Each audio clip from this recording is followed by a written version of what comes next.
Next up, my sister Millie, Vivian.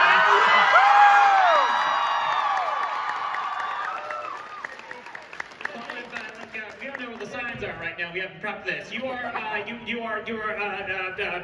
here. This is where you are. That's where you are. There we go. I didn't set this shit up. Next up, who would Millie be without her loving husband, Moxie?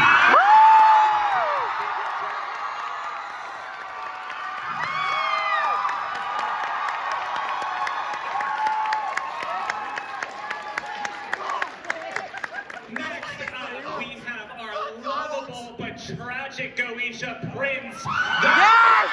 Yes!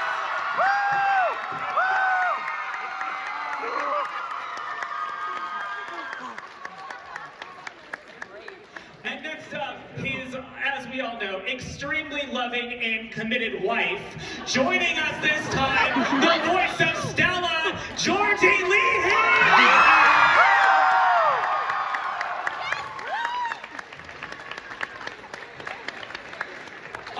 Joining us for the first time on one of these Helluva panels, but not new to the Helluverse, the voice of Striker and Bosco!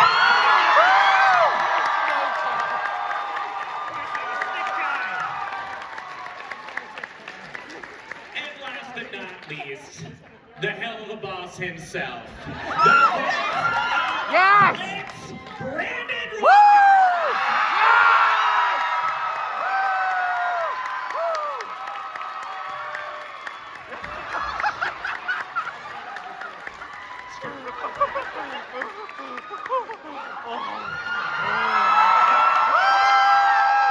Yes! This is normal for panels. Actually, welcome everyone. Thank you all so much for being here, even though it's completely something I don't benefit from. We have now done, we have done so many of these conventions together. This is the first time, I think this is the first time we've actually been to this state so far. So this is a new one. Hello, Minneapolis. Thank you so much.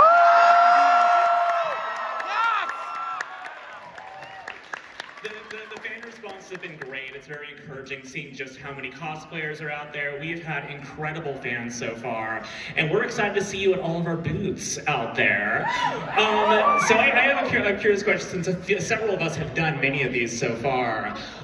Going down the line, I am curious. You've met with a lot of fans. Is there anything memorable or bizarre that fans have come to your table asking you to sign?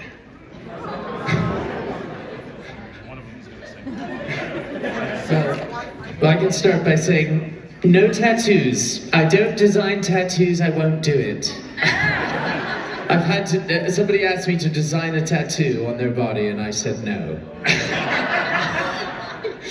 I can add to that. So Morgana and I were like, someone said, oh, will you sign my arm? I want to get a tattoo. And I thought they were joking. And so I wrote, and I write, like I don't just do a scribble. Like my handwriting's like very regal, like Stella would write, like calligraphy. Extremely British. I filled it down the arm and I, as a joke, said, that shit's gonna hurt. And then the following day, she came back with blood down her arm, wrapped up, and I was like, fuck, she did it. It did look great though, so. Yeah, see, Bryce has this thing called morals. Yeah. Whereas Georgie and I are just like, oh, you want us to write something on you that's literally gonna be on you until you die? Fuck yeah, let's cover your whole life. I had somebody bring a docky or a body pillow that they had designed of Luna, which was very explicit. But this actually has a happy ending, haha, because his art, it was the artist that brought it to me, and his name was Xander, he's freaking awesome. Spectral Shift, I think, is his like handle or whatever, but I had him do a print for me, so, because his art was amazing. I was like, wow, her titties, these are great titties. Do you want for me? And because he came up so embarrassed, and I was like, you're really good. Do you want to do it? He was like, oh my god, yeah. So yeah, he's awesome, and it's a really hot body pillow. By the way, I just want to say that this has been a point of contention among the leads because we've had to point out Luna's a dog and doesn't have tits like that, so if she did, she'd have like 6 of them, and that's just not as a feeling. So. I'm like with Bryce. I don't like signing body parts that people want to tattoo their names, and the reason why is because my friend Ricky Simons, who played Gurr on Invader Zim, had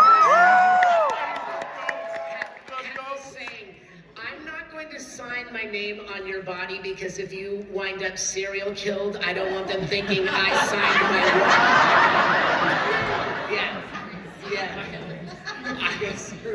I've signed many body parts. I love signing body parts. I've signed many butts, boobs, everything. But I've signed at a few conventions ago. Liam, my assistant, he'll remember this one. I signed a butt, and they had me, and they were going to get it tattooed very close to the hole too. Mostly it's like, can you just sign a cheek? But this person pulled it down and spread it. And I said, well, you can't do this at the convention. But they did, and so yeah, I signed it. It wasn't on the hole, so I mean, there's always a first. You just put an arrow towards the hole. Brandon Rogers. I hope this is a fucking 18+ panel. I'm sorry. I'm assuming there's closed doors, and I'm assuming you've all seen the show. Listen. Look, everyone has to learn it from somewhere. Who better to learn it from than us? And Vivian, have you had anything interesting? I haven't signed a weird body part, but I think I'm setting myself up now. So. I like that we can very easily see the split. It's like who in the cast, if you want to get some weird body part signed, you know who to go to now. This is why it's great to start the weekend with this panel.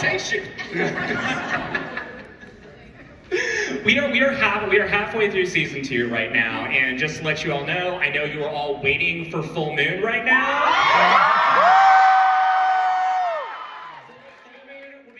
Very soon. It has nothing to do with some of the rumors. If it's just like, oh, they were busy with Hasbin or anything else. It's just, as I've seen, a very, very pretty episode. So they're taking their time, making this as beautiful as possible. But where we last left off, this question is actually for both for Brandon and Bryce, leaving off where we were with Stolas and Blitz. Do you want to talk a little bit about our dynamic with them so far, and where are you referring to it's one of my favorite, one of the funniest scenes in the show where Stolas is in the hospital and he's texting Yeah, wasn't that funny? We worked really hard on the comedy of that. Isn't it funny when someone's like dying in bed? I don't respond. Anyway, yeah. I thought, wait, what is it? What happened? Yeah, Stolas. Yeah, they're going through something. Brandon hasn't technically seen the show. I haven't watched a single episode. I write the damn thing, but I don't know what's going on. So they kind of have a thing going on, and it's not going well. That one won against that one, and then these two saved the day, right? From this one. By the way, I have a problem with that. Why am I always getting double teamed in fights? Like, yeah. Is the statue accurate? Is the statue accurate? Why don't you find out?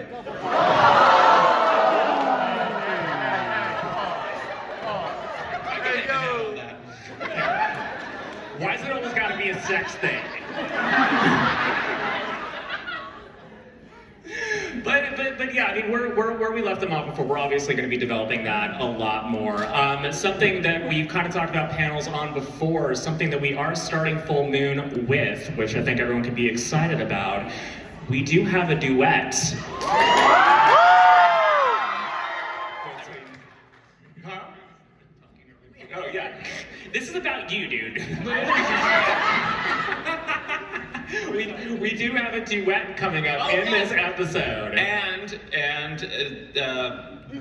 Bryce has a lot to say about it. Yes, I do. I love our duet, and I can't wait for you to hear it.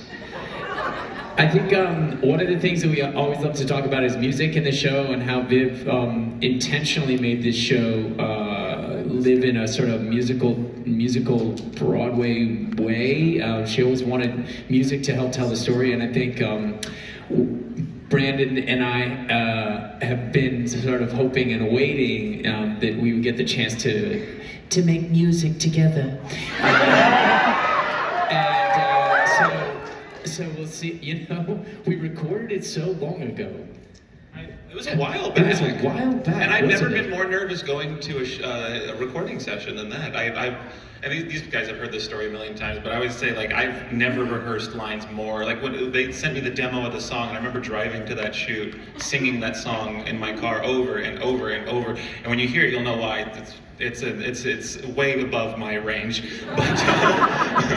But yeah, we saw the episode. We saw Full Moon about a month ago, so it is done. I mean, it's all, but it is so good. When the song played, all of my nerves were put to rest. I was like, I'm fucking proud to be in that song, and so it's a great moment. It's a great episode. Yeah, y'all have a lot to chew on. You stole it, people out there. So that actually brings up something interesting. So for those of you who can guess, like it's a long time between us recording the voices to actually seeing what our characters are doing in that episode and the final product.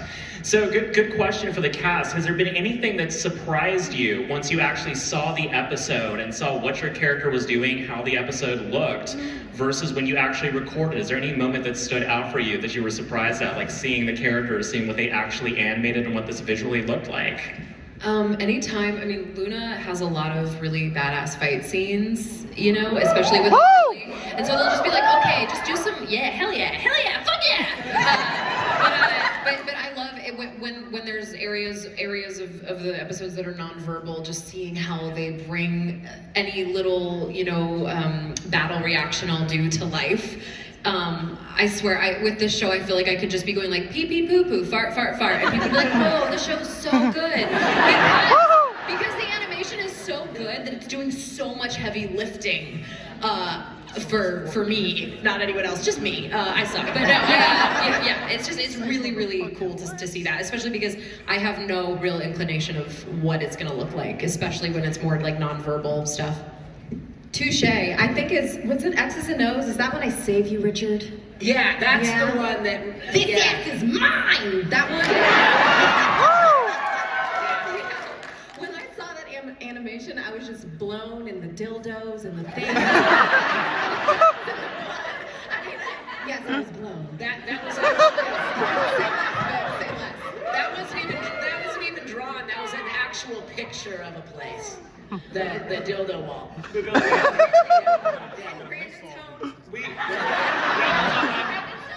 Yeah, that's at my office. But fun fact, that scene originally had like 2 or 3 times as many. We're talking about the one where it comes out of the walls, right? All the dildos and plugs and shit. Yeah, it's and the chairs. And the chairs. I remember Viv. It was the only time I've heard Viv give an animator the note of "Can you tone this down?" It was the only time. And she's like, "This is too many dicks." Imagine on a professional level, I'm just sitting around with a bunch of department leads on a huge show and being like, "Okay, is it too many dildos?" And if that's the case, where's the line? Because we now have to establish that on just the right amounts. I was pretty blown away by the Moxie's Bad Trip song, which was really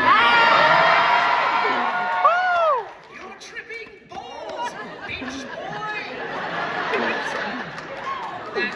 That was pretty good. The styles that are blended in that, you have a Disney-esque feel along with fandom, which was really amazing to watch. Yeah. All right. Georgie, we got to see a different side of Stella recently, and we got to see kind of Stella be adorable in a recent episode in kind of the bitchiest way.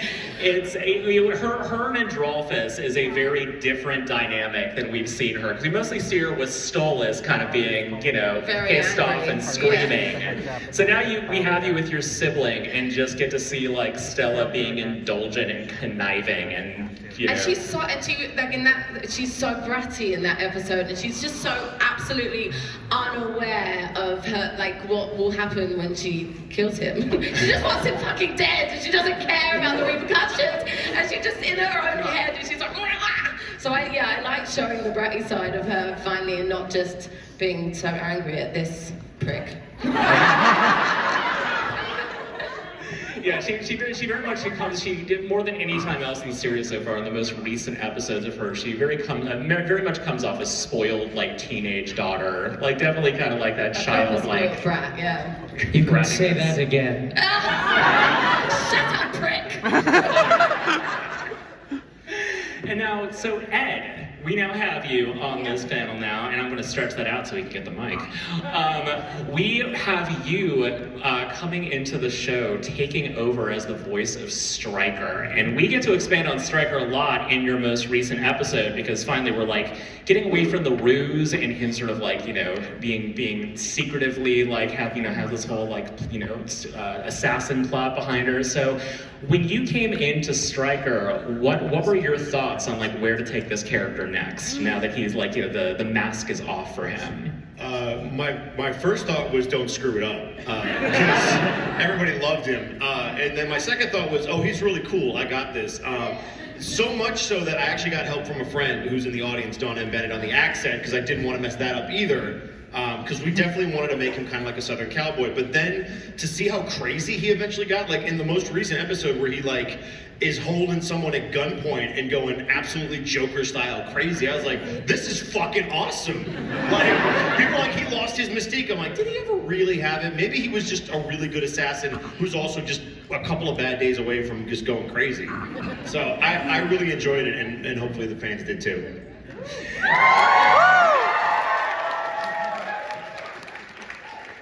Now, for Richard and Vivian, since we are definitely getting. I know. So first of all, I hate that we've split you up so far from each other, Yeah, because we're not crazy about that either, are we, Millie? No, we're not. Millie!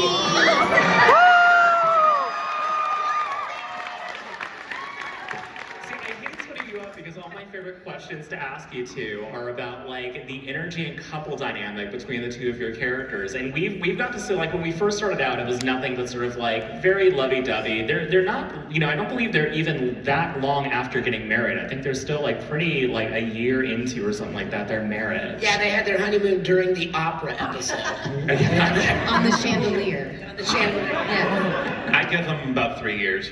Wow, sister. Wow. That's if Stryker has something to say about it. Yeah, that's true.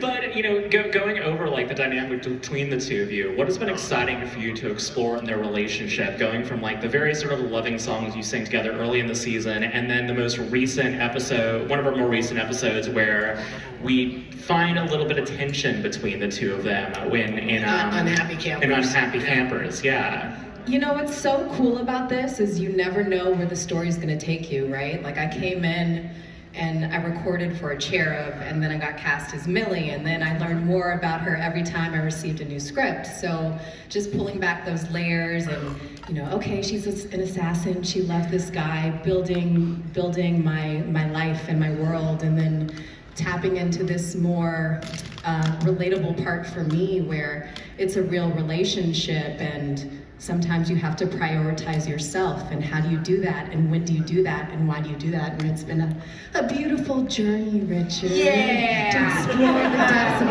relationship. Yeah, I don't think that it would be true to a relationship, a healthy relationship, if there wasn't some disagreement and argument sometimes, and oftentimes, even in the happiest relationships, you can end up taking someone for granted.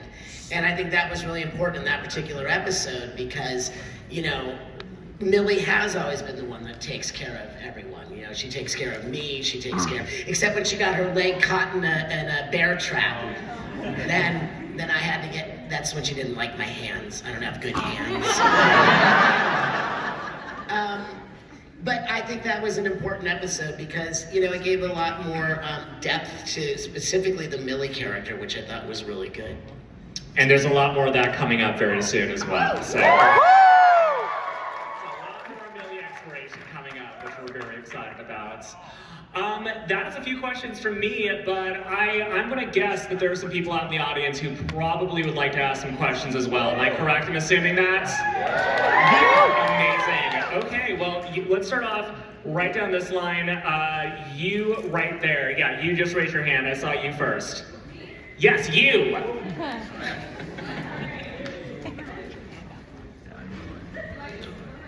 We can hear you fine. You can come closer, you can scream it, like a completely dealer's choice. Oh, well, happy birthday!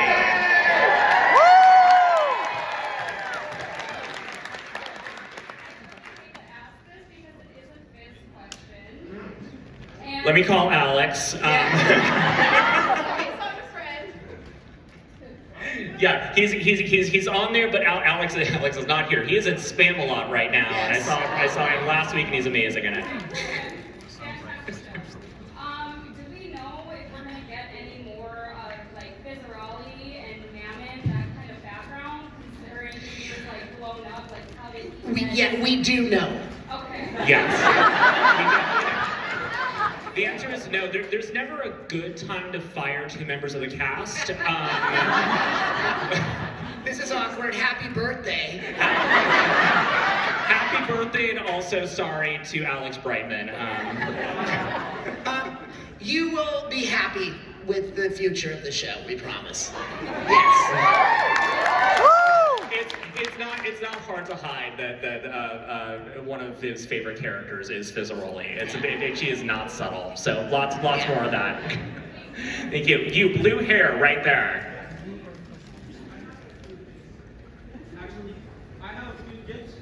Oh, could you give us those at the panel by chance? At the booths by chance? Oh, thank you. We'll probably take those there. Yes, thank you. Yes. Yeah, we could limit it to one just to get it around to the whole audience. No problem. Well, Brandon, will you make a YouTube video of you in Minnesota? Should I make a video? You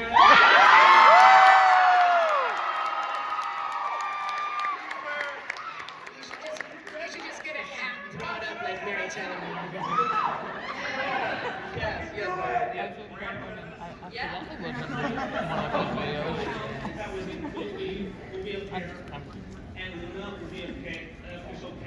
We can't confirm shit about ships, unfortunately. No, shit about ships. Okay, Brandon, you pick one. And what?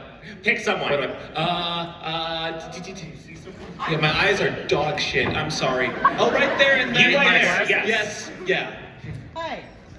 My question is actually for Richard. I've been watching you since Angry Beavers, That was my dad and I's, like, our bonding show. Oh. And what has it been like for you to have, honestly, such an iconic voice for children, and now you're bringing it into a much more adult role, and it's still, honestly, it's the same iconic voice that drew me into the show. So what has that been like for you? Well, those kids that started out as Angry Beavers are now adults.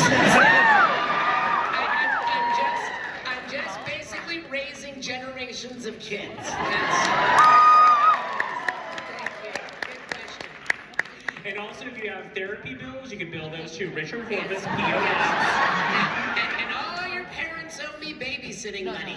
I'm gonna go with Charlie Morningstar over there and see you raising your hand. Woo! All the work that you do, but I do, and I know you might not be able to confirm anything, but I have to know. Are we getting any sort of a crossover, any sort of team? We definitely cannot confirm that. However, we have dropped several hints in both shows that they do take place in the same world. So that's as we've seen. We've seen Angel Dust posters pop up near Aussies. We've seen a Fizzbot owned by Val and Vox. So that's all I'm gonna say. Oh, and 666 News. And 666 News. Okay, who do you want? That angel dust right there. Okay, no. Come up a little closer because I need to show off the. This is so good.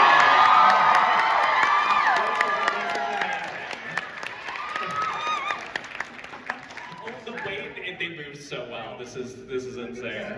That's so good. What can we hear? You're a loser, baby. You're a loser, goddamn baby. You're a fucked up little white bitch. Loser just like me.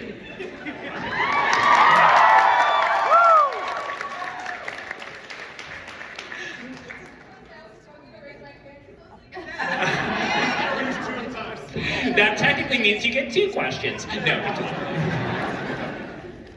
is just a question for like everyone. What do you think was like the hardest or least favorite part of like filming and the whole process? Like what was most challenging? I'll start with mine. Having to wait literally years for my character to appear in the show again. I've done so many of these conventions, and it actually takes longer for me to count the amount of enamel pins of Sally Mae than to watch her on screen so far, but thankfully that's changing soon. The hardest thing, honestly, is getting the episodes recorded because we have a large cast. Half is in New York, half is in LA. We started during COVID, so back then we had to send out like mobile recording rigs to everybody's house and have them set it up, and some people had never set up a recording space, so recording the show in my world is the toughest part of it. It takes a long time. And we're like non-stop recording. I actually have a quick funny story about that. In season 1, so Mara Wilson, who plays Mrs. Mayberry in the first episode, I recorded in the studio, but then after I finished, Mara was meant to record right after me on the mobile setup. It did not work. So I got a frantic text message, drove to her place, picked her up, and brought her back over to the studio with me so she could record, because she was like right after me, but technology. I think my answer is opposite of yours. Well, I'm not directing the show, but I think recording to me is like the part where I get to turn off my brain the most, because we just get to play, and and Blitz isn't that much of a departure from me, so it's not like, well, how do I get into character? I just get to like drink a lot of coffee and then be him. And I get to wear whatever you want. I try to avoid vinyl. I learned the hard way that certain clothes make noises when you move in them. Which is why you record naked. That's why I record nude. But if there's enough oil, then we get the sounds again. So. He's naked under these clothes. Richard was naked in the Alpha costume. Did you know that? So for all those dudes excited about the behind the scenes material, check out the Spindle Horse OnlyFans page. We have.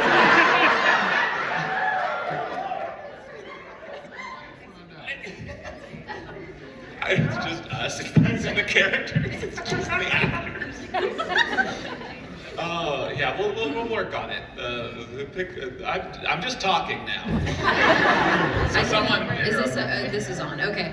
I would say for me, probably the Octavia Luna scene in Seeing Stars. Yeah, I felt like, quite frankly, Luna had been a little, like, I'd been playing her kind of one way, because that was the only scenario we'd seen her in, and I just remember really being scared to do that scene and going, oh, is this still gonna read as Luna? I don't know. And then I overthought it, and then I got in the booth and went, Erica, just do it. You know what to do, just do it. And I did, and it worked out, and I think it's really lovely. And I think my journey as an actor has been realizing that I don't have to do so much. Like, you don't have to do as much, you don't have to try so hard, you don't have to throw so much sauce on whatever it is that you're trying to accomplish, because you're just being a human under different circumstances. And so, yeah, it was tough, but it ended up being a really lovely scene, and I'm so happy that it worked out. I think the hardest part for me was just living up to the legacy, because I was kind of coming in late to the game. Shout out to Norman Reedus, who I thought did a phenomenal job as the first striker. I thought he killed it, and there was a lot to live up to, and I think Richard went a long way of just making me feel comfortable. Like, hey, this is just you now. Let's just do what you do. And Viv gave me a lot of permission to kind of make it my own, which is why it's not. It started off as kind of a sound match, but then she's like, no, let's turn up the cowboy and you just do you. And that really made me feel like that I could take ownership of it and I didn't have to live up to what had already come. And that for me, that was the hardest part. And Ed? Yes? Can you do a werewolf growl this thing? That's so random, but all right. I have a request.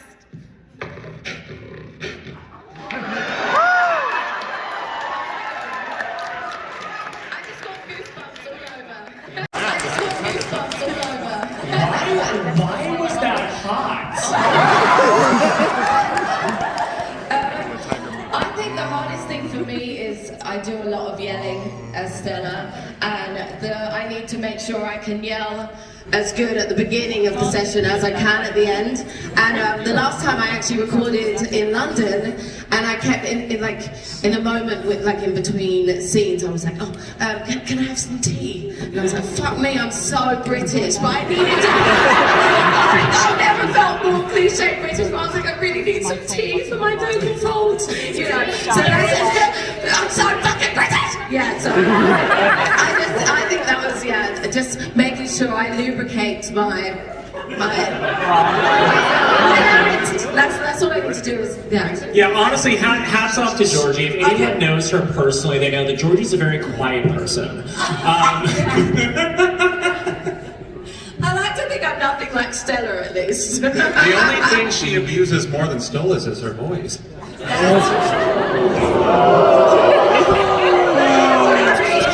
That's very true. I'm going to still have for the next panel. I would say the most challenging part of where we are now is every time we go to record a song or I go to record a song, I feel like there's a standard and an expectation that I want to hold up for the show, and the first song I ever recorded was You Will Be Okay. When we were recording it was the pandemic, and we didn't really know what was happening. I was recording in a friend's garage, and I sort of didn't know the world that I was walking into, but I had just had a baby, and my wife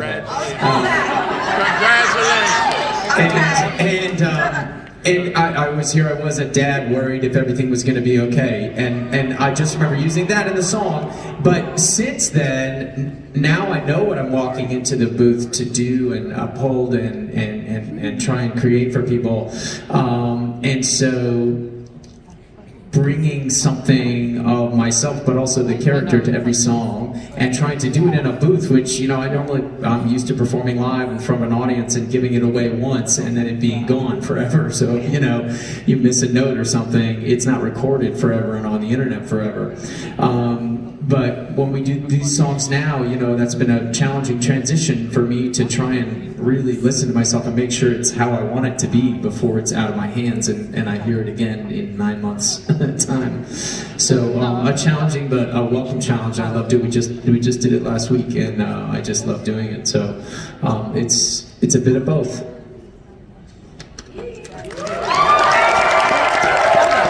By the way, just really, really fast, did we all love Just Look My Way?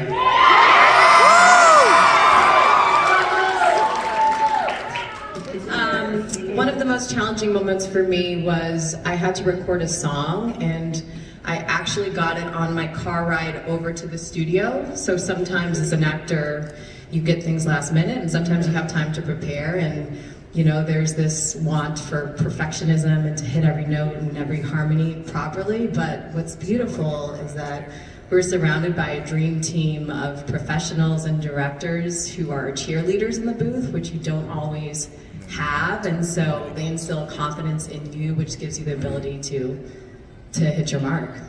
Yeah. I'm gonna test my eyesight over there. I think there's a blitz back there that I'm seeing. I'm trying. I've got to be good at this. We get either your favorite line as your character or a line you wish your character could say.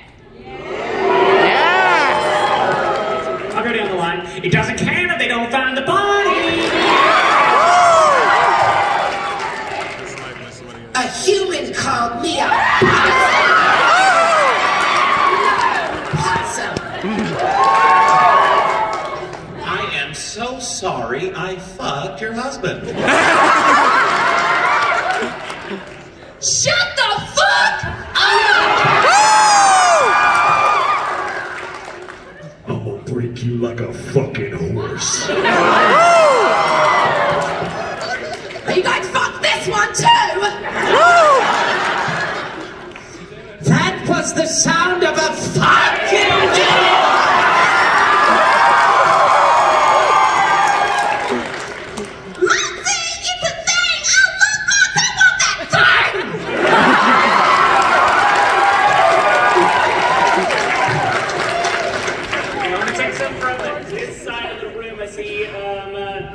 You, sir, with like you have like a red sort of collar thing right there. You. My question is, what do you think your character's favorite drink would be? Anything in the world? She's gonna have a little sarsaparilla next to some good whiskey.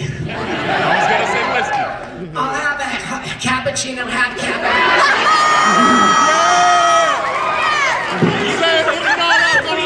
Moxie's coffee order recently, so it actually did make it. What did it do? Was it good? Did they make it for you? They didn't make it for me. I'm sure they didn't make it for them either. I think he likes a boba tea. And I can't go wrong with a Diet Coke. Everclear? I don't know. She's no bullshit, get straight to the point. That's what it is, yeah. I don't know, like a really straight and hard bourbon or whiskey or something. I don't know. I have no idea. I feel like a very dirty martini. Okay. Stole mine, gin martini, very dirty. My fucking drink. A Kettle One martini up with a twist. Thank you so much. You've had your hand up for a while. Blackjack and blue stripes. You. So my question is for Brandon. What is your personal theory on why Liz is so obsessed with horses? Oh my god. Well, Okay, let's just checking. What is the age limit in this panel? That whole bullshit started with our background lead. Our background artist, Sam, is obsessed with horses. And somehow that bullshit worked its way into the show. Have you ever looked a horse in the eye? They're soulless and you're only alive because they let you.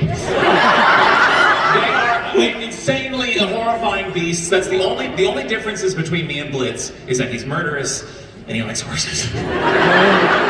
I wish it hadn't started because I draw a horse on every other print. I have to draw a fucking horse. The dicks are never big enough. I don't feel good when I'm done drawing it. So what's his obsession with? How did his obsession start? I don't know. He got hit in the head, probably on that explosion. I don't think he liked the horses before that tent blew up. So I don't know. He's weird. I'm gonna go way back there. I think I said yes. You. Yes. Of course it is. It's fucking popular. Let's go. All right, we're gonna say that.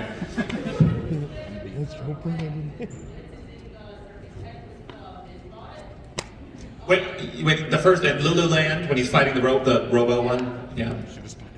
Wait, what about him? It was just a statement. Hey, you remember that episode? Yeah, I remember it.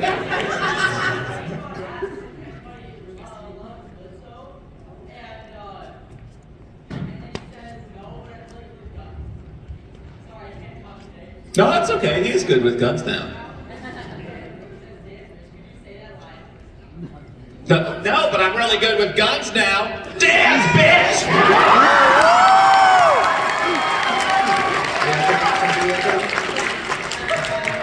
Way back in the corner.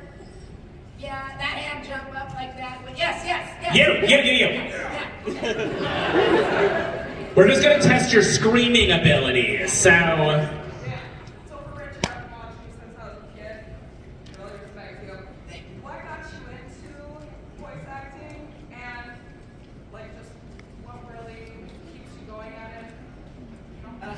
I'll answer the second question first. What keeps me going at voiceover? Money.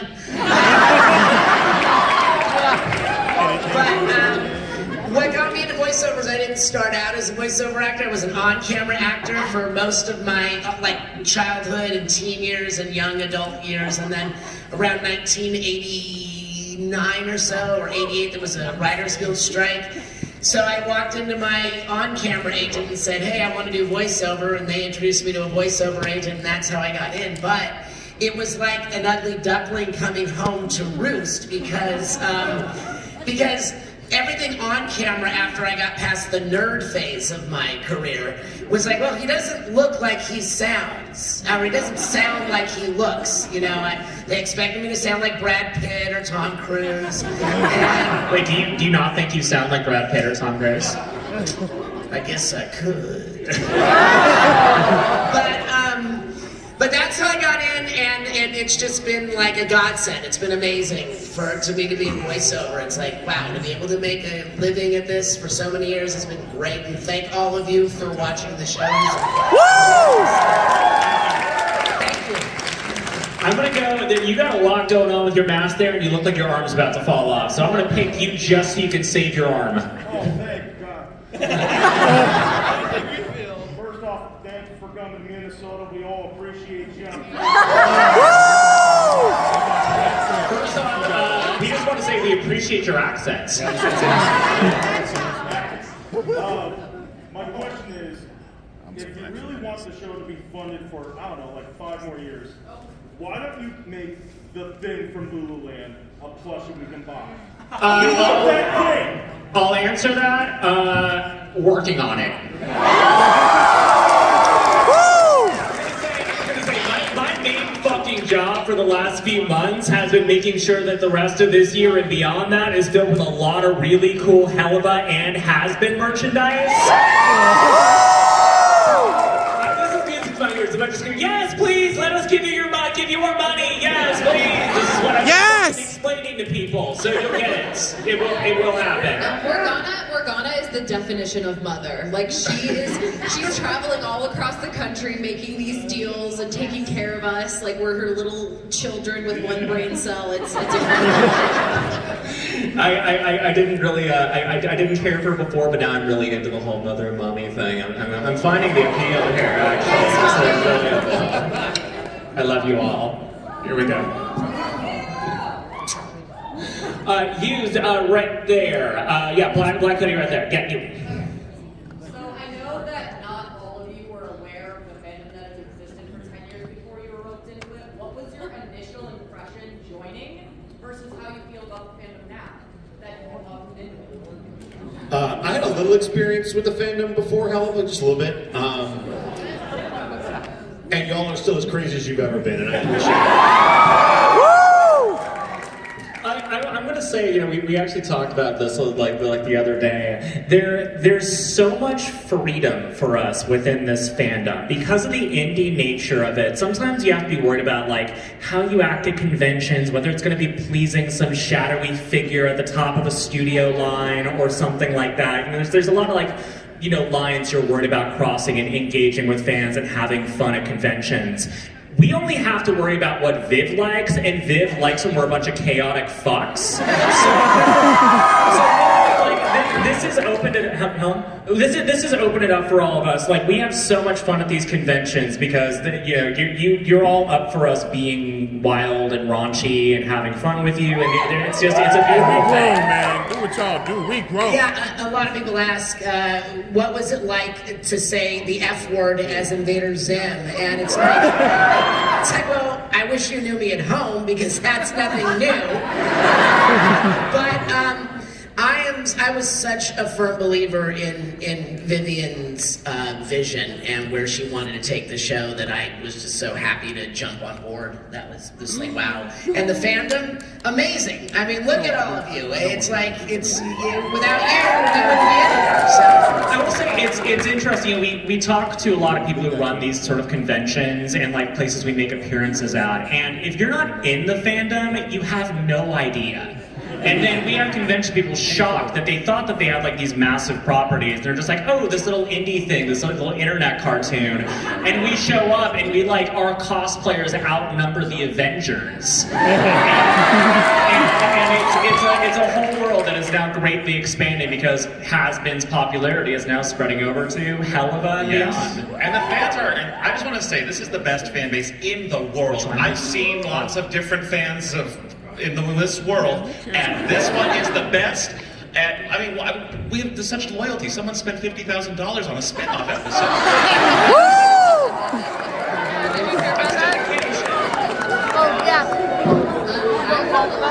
I'll be honest, I've told this story before, but when I auditioned for Luna, I thought it was a furry fighting game. Which is only half wrong. Which is only like half, it kind of is, it's a little bit of a furry fighting game. But I remember I did it at my friend's house. I didn't even go home. I went, oh, what is this? Okay. And I read on it, and then, yeah, sometimes it's just proof that, you know, you're hyper-focusing on the callback that you didn't get or whatever, and then you fall ass backwards into like one of the coolest things, like something that you couldn't even have conceived of. So, yeah, super cool.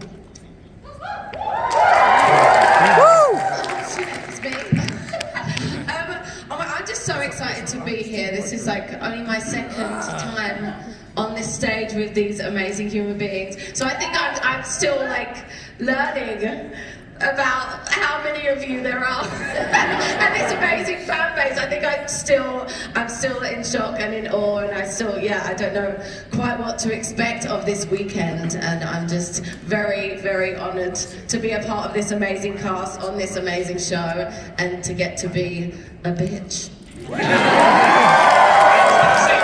Jordy's been one of my closest friends for about a decade now. Over a decade. Yeah. One of my first friends I made when I moved to Los Angeles, and to have to share this like experience, it's like we're circumnavigating a second or third group of friends together. I know, and I love it. It's really cool because we met on a dinky little music video, and every role we've played with each other since has been like we're lovers or we're friends or whatever. And this is the first time we've played people who don't like each other. I know. I'm so used to making out with you, and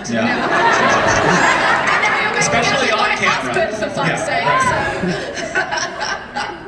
Yeah, I definitely didn't know what I was getting into, which is a good thing for me. I came into the recording booth, and one of the first things we did was this phone call that stole us as to Blitz. Yes! And Richard and Viv said, okay, so, yeah. Would you be comfortable just maybe doing some improv and just kind of improving like what you would want him to do? Just a bachelor. I was like, okay. So they, I think, set rolling, and I started going, and about a minute and a half later, I just stopped because no one would stop me, and I was like, heard silence on the other end. I'm like, okay, well, I just lost that job, like some of the things that you said. And then they clicked back on, so I could hear them, and they were all laughing in there. And I thought, okay, well, maybe we'll land it on something. And I think I finished that tirade with the words jelly sandwiches. The fact of the matter is, we could not stop him. He put acts together that you could not even imagine. Words together that only matched what this guy does. At the end, the reason it took a minute for us is because Viv and I were sitting there like this.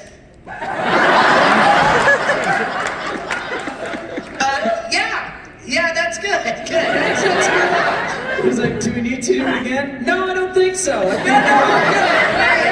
think we got it up there. So that was my introduction to sort of what, because that was okay, what I had just done, I sort of knew what I needed to know about the show. And then the first time it really dropped for me what the fan base was and what you guys all bring to the stuff that is made, or the reaction videos. And seeing some of the reaction videos, even just the latest ones to Just Look My Way, I was just so blown away by how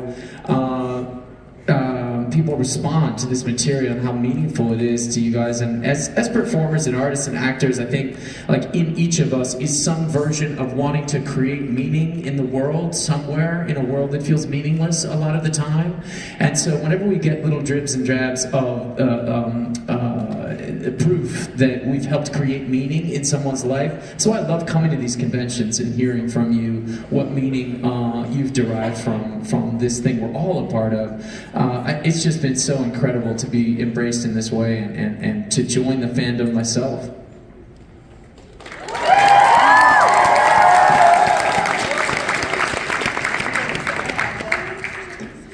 Yeah, I had no idea what I was stepping into. I had the best time recording my first session, and I was mind blown just by my experience with Richard and Viv in the booth. And it was during COVID, and everything was Zoom, and still the most incredible virtual experience I've ever had. And then I remember the first episode dropping, and I was like, okay, let's see what this is. And I watched, and comments. I didn't realize there was a pilot, and I had stepped into these big-ass Erica Lindbeck shoes of Millie, and I was like, oh, wow, I'm the second Millie, and and there's opinions, and at first I was like, okay, this is a little mortifying for me as an artist, because, as you said, Ed, big shoes to fill. But then as I've grown with the show, and I did my first con last year in Vegas, and I met the fans, and this Helluva universe that I didn't even know existed has just been eye-opening and a blessing to be a part of. And thank you all so much for your love and support. Woo! One more very, very quick question. We have to wrap it up. Gentleman has Tiny been little raising arm his right hand there for that doesn't want 21 to fall hours. off the shoulder.